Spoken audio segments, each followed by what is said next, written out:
प्यारे स्टूडेंट्स, कैसे हो आप सब। आई होप आप सब बहुत ज़्यादा अच्छे होंगे। तो जैसा कि आपको वर्कशीट वीडियो दिख रही होगी यहाँ पे, आज के इस वीडियो में हम क्लास 9th का वर्कशीट नंबर 17 करेंगे। विज्ञान की यह हमारी वर्कशीट है और यहाँ पर यौगिक व मिश्रण, इसके बारे में हम जानने वाले हैं। तो यौगिक क्या होता है? यौगिक वह शुद्ध पदार्थ होते हैं जिनका निर्माण दो या दो से अधिक तत्वों के एक निश्चित अनुपात में रासायनिक विधि के संयोजन से होता है, जैसे नमक, ग्लूकोज, जल। तो बच्चों ध्यान रखना कि दो तत्वों को मिलाकर के हम यौगिक बनाते हैं। जैसे कि मैंने कहा, कोई एक तत्व हम ले लेते हैं सोडियम Na, और एक तत्व हम ले लेते हैं क्लोरीन। तो बच्चों आपको पता है इन दो तत्वों को मिलाने के बाद जो यौगिक बनता है NaCl, यह एक नमक होता है। अगर एक और मैं उदाहरण लूं, सपोज हमने ले लिया हाइड्रोजन और हमने ले लिया ऑक्सीजन। तो जब हम इन दो यौगिकों को इन दो तत्वों को मिलाते हैं तो हमारा बनता है H2O, जो कि क्या होता है बच्चों? तो जो कि जल होता है। तो ये हमारा दो तत्वों को मिलाकर के बनता है, इसको शुद्ध पदार्थ भी कहते हैं। ठीक है। और ये ध्यान रखना बच्चों कि इनका जो दोनों के निर्माण का जो अनुपात होता है ना, रासायनिक विधि, वो निश्चित अनुपात होता है। ठीक है। अब यहाँ पे जल का निर्माण हाइड्रोजन और ऑक्सीजन के तत्वों के संयोजन से होता है। हमारे चारों ओर के पदार्थ तत्वों से मिलकर ही बने हुए होते हैं, और लेकिन प्रकृति में यह ज़्यादातर यौगिक और मिश्रण के रूप में होते हैं। तो बच्चों देखो, यहाँ पे अब यौगिक और मिश्रण के बारे में हम एक एक करके पढ़ लेते हैं।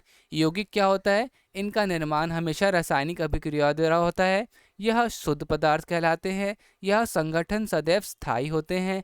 इन पदार्थों के गुणधर्म इनके निर्माण सम्मिलित तत्व से पूरी तरह से भिन्न होते हैं। यौगिक हमेशा एक निश्चित ताप पर द्रव या वाष्प में बदल जाते हैं, और इसके घटकों को केवल रासायनिक प्रतिक्रिया द्वारा ही अलग किया जा सकता है। और उदाहरण में जल, नमक, कॉपर, सल्फेट, कार्बन डाइऑक्साइड और मीथेन, ये हो गया। अब ज़रा मिश्रण के बारे में पढ़ लेते हैं कि इनके निर्माण में कोई रासायनिक अभिक्रिया नहीं होती। यौगिक में क्या होता है? रासायनिक अभिक्रिया होती है। किन्हीं भी दो या दो से अधिक पदार्थों को किसी भी अनुपात में मिलाया जा सकता है, इस क्योंकि ये मिश्रण बनता है। यह अशुद्ध पदार्थ होता है, जबकि यौगिक शुद्ध पदार्थ होता है। मिश्रण का संगठन परिवर्तनीय होता है। मिश्रण समांगी व विषमांगी दोनों ही प्रकार के हो सकते हैं, जैसे दूध और हवा।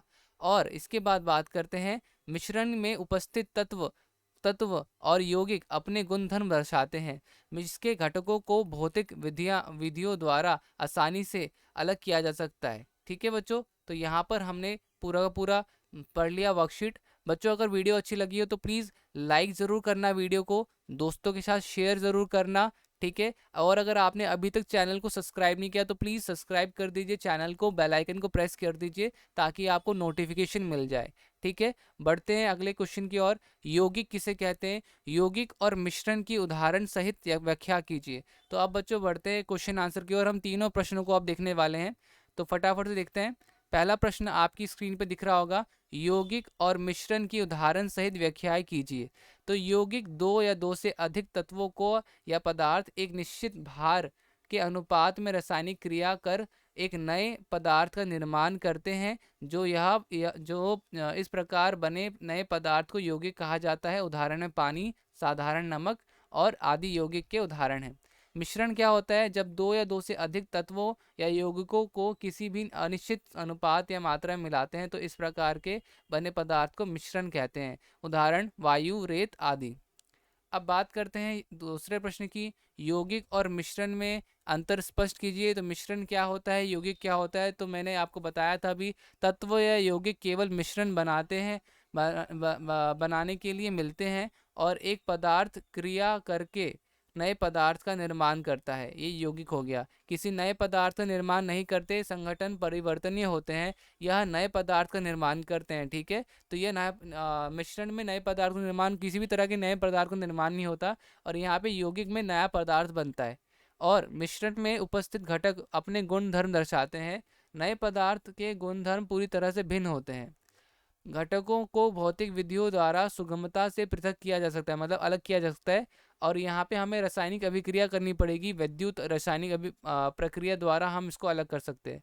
उदाहरण के लिए लोहा गंधक का मिश्रण तथा गंधक का मिश्रण, उदाहरण के लिए गंधक तथा लोहा आपस में क्रिया करके आयरन सल्फाइड बनते हैं। ठीक है, ये हो गया बच्चों। फिर तीसरा प्रश्न देख लेते हैं। निम्नलिखित पदार्थों को यौगिक एवं मिश्रण में वर्गीकृत करें। इन्हीं में से शुद्ध पदार्थ छांटकर अलग से भी लिखें। तो बच्चों देखो, इनमें से हमें पहले यौगिक बताना है। यौगिक कौन कौन से होंगे? तो जल होगा, चीनी होगा, नमक होगा, वायु होगा, कार्बन डाइऑक्साइड होगा, और आपका हाइड्रोक्लोरिक अम्ल होगा। मिश्रण में क्या होता है? मिश्रण में मिट्टी आ जाएगा, चीनी आ जाएगा, चीनी का घोल आ जाएगा, वायु आ जाएगा, और दूध आ जाएगा, ईंट आ जाएगा। ठीक है बच्चों। अब शुद्ध पदार्थ की बात कर लेते हैं। शुद्ध पदार्थ में कौन कौन आएगा? तो जल आ जाएगा, चीनी आ जाएगा, नमक। तो जो भी यौगिक होगा वो आपका शुद्ध पदार्थ, क्योंकि यौगिक क्या होते हैं? सारे के सारे शुद्ध पदार्थ होते हैं। ठीक है बच्चों।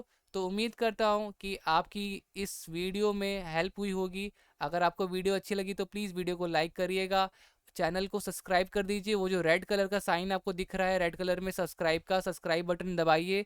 ठीक है, ताकि आपको वीडियोस की नोटिफिकेशन मिल सके। बच्चों 1 रुपये आपका नहीं लगेगा इसमें। ठीक है, फ्री में आपको सारी वीडियोस मिलेंगी। चलिए मिलते हैं अगली वीडियो में, तब तक के लिए bye bye and take care.